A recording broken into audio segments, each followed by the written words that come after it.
Well, no doubt household cost of living pressures are huge in the West, but a shortage of money isn't a problem for the Cook Labor government. Its budget is overflowing with revenue as big surpluses accumulate. This and the fact the Prime Minister is standing by a sweetheart GST bonus deal given to WA by Scott Morrison is infuriating seasoned economist Saul Eslake. We caught up with Saul from Tasmania, where he ran through the arguments against this lavish arrangement and the mounting costs of it for every Australian east of the West.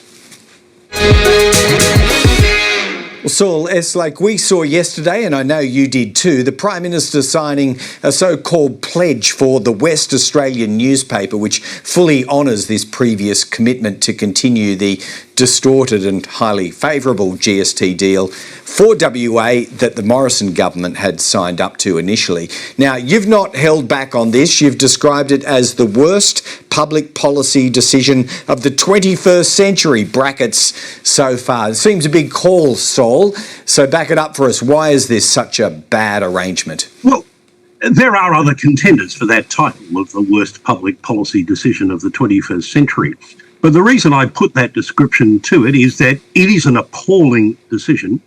It concerns what is by a wide margin the biggest single spending program in the federal budget. I mean, the distribution of GST revenues to the states and territories is $92 billion of federal taxpayers' money, compared with $58 billion for the second biggest program, which is support for seniors, and $42 billion for the third biggest program, which is, of course, the NDIS. So this is a big pot of money, and the whole purpose behind the distribution of GST revenues to the states and territories over the past 23 years, and prior to that, for almost 70 years since the whole system of grants to the states was invented in response to WA's secession referendum in 1933, has been about ensuring that the citizens of every state receive the same levels of public services, schools, hospitals, police, roads and the like,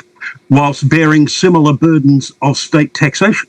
And that's one of the reasons why in this country it matters far less whether you live in the richest state, WA, or the poorest, Tasmania, in terms of your access to services like schools and hospitals and how much you pay for them, than it does, for example, between Mississippi and Connecticut.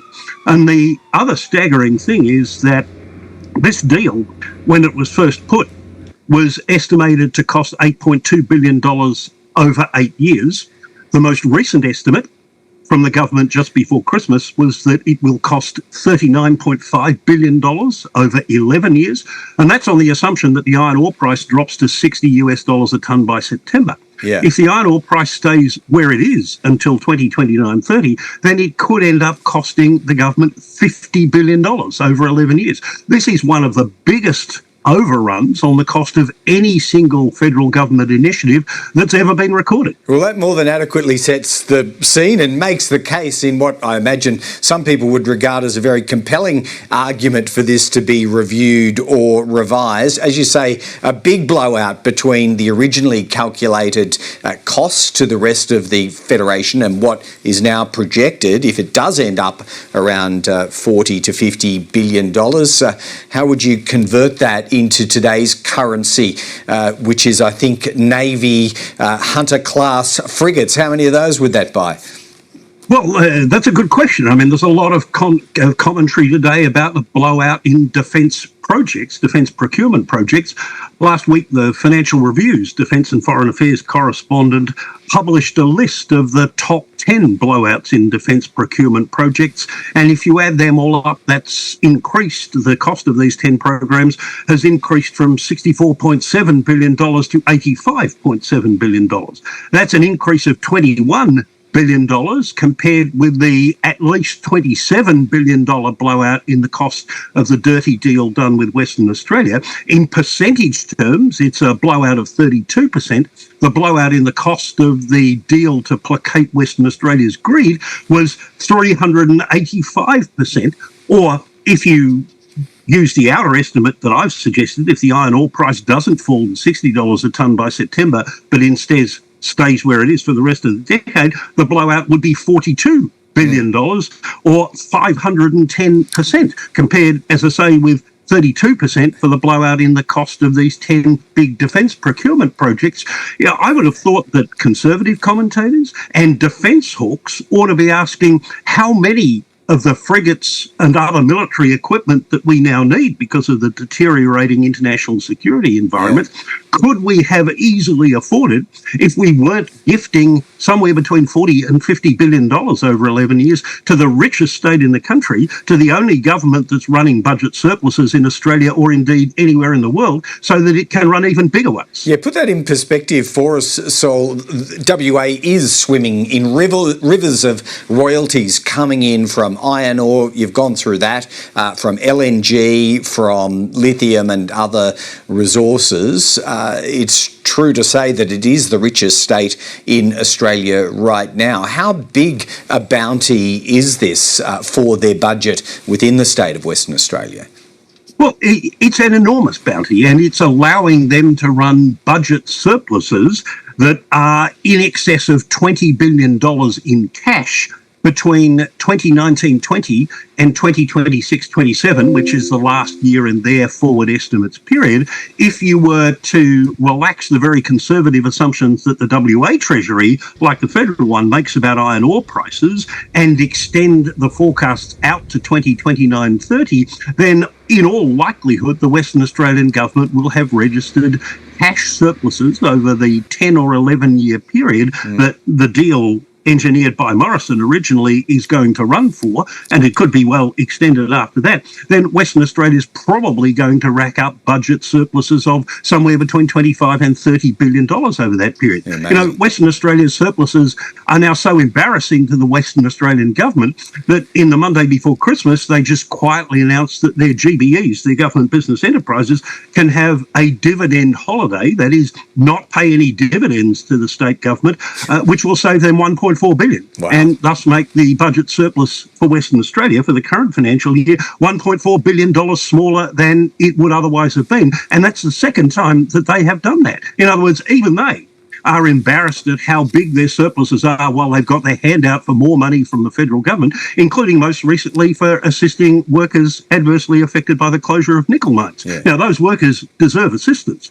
I'm not arguing against that, but you might have thought that the Western Australian government could afford to pay for it itself rather than putting its hand out to the federal government for even more money. Well, you've already identified the political dimension to all of this because it has to do with the fact that the coalition was at a high watermark in WA federal seats. Now Labor is, Saul.